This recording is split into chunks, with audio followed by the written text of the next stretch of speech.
Oi,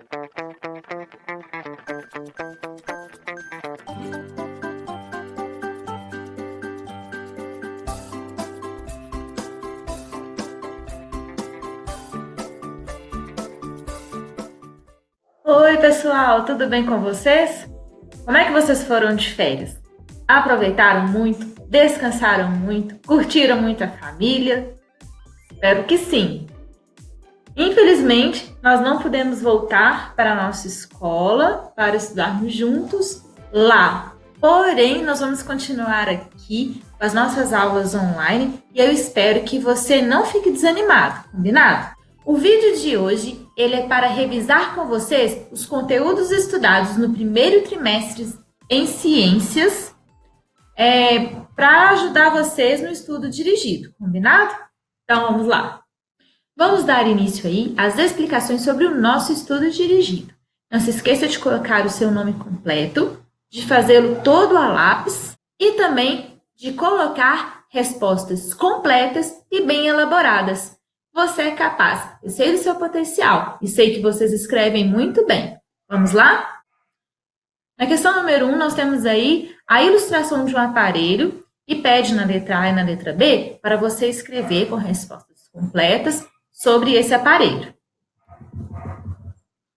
Na questão número 2, pediu para pintar da cor que você quiser, amarelo, verde, vermelho, a cor que você escolher. Apenas os quadros que contêm o nome dos micro-organismos estudados. Então, tem vários nomes aí de várias coisas, mas você vai pintar apenas os micro-organismos que nós estudamos, combinado? Questão número 3. A questão número 3 pede para você marcar, no caso, a alternativa errada sobre a ação negativa dos micro-organismos. E nós vimos que os micro-organismos eles têm ações positivas e negativas sobre os alimentos. Então, nós temos aí a letra A, B, C e D, e você vai marcar, no caso, apenas a alternativa errada. Agora, 4. A questão número 4 já é sobre a ação positiva dos micro-organismos na fabricação dos alimentos. Nós temos aqui um texto e abaixo vem a pergunta. Como os micro-organismos podem agir de forma positiva nos alimentos? Aí você escreve como eles podem agir de forma positiva. E escreva 2 exemplos de alimentos que possuem micro-organismos e nós podemos consumir. Lembrando de que todas as questões abertas, as respostas precisam ser completas, combinado? Agora vamos para a questão número 5. Ela é uma questão para marcar V para as alternativas verdadeiras e F para as falsas, no caso sobre os decompositores. Então, nós temos aí da letra A até a letra E, você vai ler cada um e você irá colocar V nas alternativas verdadeiras e F nas falsas. Agora a questão número 6. Ela é sobre relacionar a coluna 1 com a coluna 2. Então, na coluna 1, nós temos o nome das técnicas de conservação de alimentos. E na coluna número 2, nós temos a definição dessa técnica. Então, para a imersão, você vai marcar A, defumação B, desidratação C, salgamento D e congelamento E. A questão número 7 também é sobre conservação de alimentos. Então, nós temos a imagem de uma carne seca, que é um tipo de carne encontrada em mercados. E nós temos a pergunta, qual o nome da técnica utilizada para a conservação da carne de sol? Que é uma carne muito parecida com a carne seca, e as duas têm formas de conservação parecidas. Então, qual tipo de técnica em comum é utilizada para a conservação desses 2 tipos de carnes? Questão número 8. Qual o único tipo de microscópio capaz de aumentar a dimensão de visualização dos vírus de modo que os seres humanos sejam capazes de enxergá-lo? 9. Sobre as vacinas, escreva concordo para as afirmativas corretas e discordo para as erradas. Então, na frase que você lê e estiver correta, você vai escrever concordo. Na frase que estiver errada, você vai escrever discordo. Vamos lá? Questão número 10. Complete as frases abaixo utilizando as palavras do quadro que mais se encaixam. Então, nós temos aí anticorpos, doenças, proteger, inativa, ou seja, não funciona, vacinas, enfraquecida e corpo. Nós temos aí as frases da letra A até a letra C. E os espaços que estão em linha, vocês vão completar utilizando a palavra do quadro que mais se encaixa. Então, nós temos aí, são substâncias que possuem como função estimular nosso... Aí você vai olhar as palavrinhas do quadro e encaixar as que completam as sentenças. Questão número 11. Grife a única frase que não está relacionada com a importância da vacinação. Então, nós temos aí da letra A até a letra E, e a única frase que não tem nada a ver com a importância da vacinação, você pode grifar abaixo. Como vocês puderam ver, o nosso estudo dirigido, ele foi até a parte de cuidados com a saúde e prevenção das doenças. Nós iniciamos o nosso trimestre estudando sobre os micro-organismos, que são aqueles seres microscópicos, bem pequenininhos, que não podem ser vistos a olho nu, ou seja, é necessário o auxílio de lentes de aumento para que a gente consiga enxergar esses micro-organismos. E nós aprendemos sobre um instrumento muito legal que facilita a nossa visualização dos micro-organismos, que é o microscópio. Esse instrumento maneiro foi inventado por dois holandeses, o Hans e o Zacarias. Coloquei aí do ladinho uma fotinho para vocês conhecerem.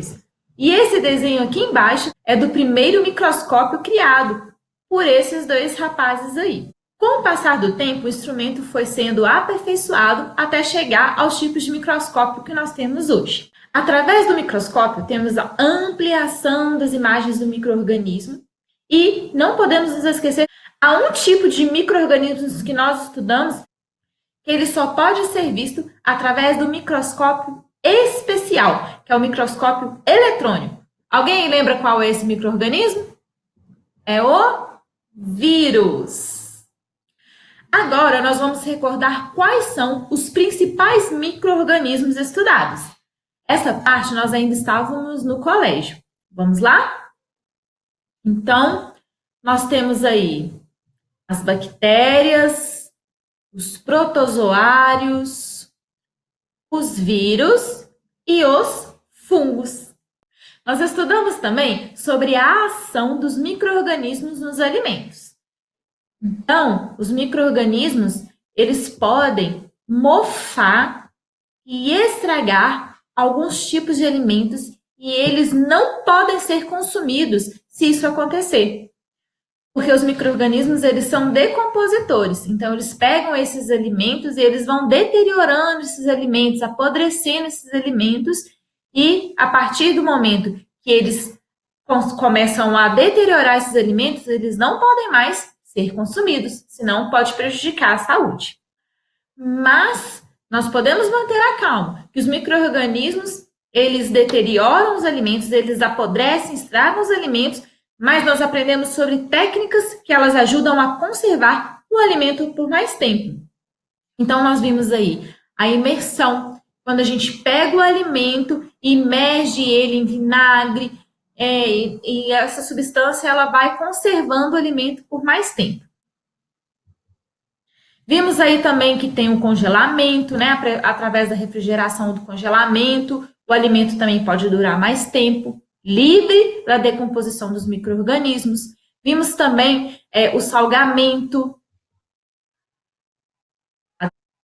a defumação, que o alimento fica exposto à fumaça, e também a desidratação, onde é retirado todo o líquido do alimento para que assim ele dure mais tempo. Nós temos os micro-organismos, que eles decompõem os alimentos, estragam, apodrecem os alimentos, mas nós também temos os micro-organismos positivos para os alimentos, que são aqueles que eles ajudam na fermentação e na fabricação de alguns elementos especiais. Nós vimos aí que tem micro-organismos que são usados para a fabricação de queijo, pães, iogurtes. Os micro-organismos também podem prejudicar a saúde, trazendo doenças aos seres humanos. Mas nós aprendemos que algumas dessas doenças podem ser evitadas através da vacinação. Muitas vacinas elas são aplicadas de graça através do sistema de saúde público. As vacinas não servem para curar a doença, elas servem para evitar as doenças, criando anticorpos no nosso organismo para combater os micro-organismos. Quando o bebezinho nasce lá no hospital, ele já recebe o seu primeiro cartão de vacina. E nesse cartão são registrados os dados sobre esse bebezinho, sobre essa criança, como o seu nome, o nome dos seus pais e também o registro das vacinas que foram aplicadas ali. O cartão de vacina ele acompanha a pessoa durante toda a vida. Para auxiliar o nosso estudo dirigido, eu vou colocar aqui uma revisão dos estudos que nós tivemos sobre cuidados com a saúde e prevenção de doenças. A parte que nós falamos sobre vacinação. Combinado? Hoje será cuidado com a saúde e prevenção de doenças. Para evitar doenças contagiosas, é preciso manter uma alimentação equilibrada, não nos esquecendo das frutas, verduras, legumes, cereais, carnes e ovos frescos. Algumas pessoas têm o hábito de não comer bem, ficando mais expostas a doenças. Vacinação. E aí, você sabe o que são vacinas? Vacinas são substâncias que, quando elas são aplicadas em nosso corpo, ou através de uma injeção, que não dói nada, é só um espetadinho, ou por gotinhas, que quase nenhuma vacina é por gotinha hoje em dia, não é verdade? E essa substância, quando ela entra no nosso organismo, ela nos protege de determinadas doenças. Mas como as vacinas podem atuar no nosso corpo? Não tenha medo, as vacinas são para a nossa proteção. Você sabia que as vacinas são produzidas a partir do próprio agente da doença? Só que de forma enfraquecida e que ele, em contato com o nosso corpo, ele não vai ter nenhuma atividade eficaz, ou seja, ele não vai fazer nenhum efeito negativo. E quando essa substância é aplicada em nós, dentro de nós, o nosso corpo automaticamente vai formando anticorpos. Alguém aí sabe o que são os anticorpos? Os anticorpos são agentes que nós temos em nós que são produzidos para defender o nosso organismo de determinadas doenças. A vacina, ela é considerada um agente preventivo, porque ela é aplicada antes do contágio da doença. E a vacina ajuda o nosso organismo a produzir mecanismos de defesa. Então é uma lutinha aí do nosso organismo contra a doença que pode vir nos atingir. Os anticorpos, juntamente com os elementos que nós recebemos em nosso organismo através da vacinação, combatem a doença, conforme essa ilustração que nós estamos vendo agora. A vacinação, ela diminui o número de doenças. Afinal de contas, a população vacinada está protegida. Muitas enfermidades, muitas doenças que assolaram o Brasil em certas épocas foram totalmente eliminados através da prevenção que foi feita pela vacinação da população. E em relação ao coronavírus, existe alguma vacina para sua prevenção? Temos ouvido notícias que no mundo tem havido muitas pesquisas e tentativas de fabricar uma vacina para a eliminação do coronavírus. Vamos torcer para que essas pesquisas possam dar certo e este caso seja mais um caso solucionado em nosso país e também no mundo. Bom estudo dirigido para vocês. Estou morrendo de saudades. Beijinhos. Tchau, tchau.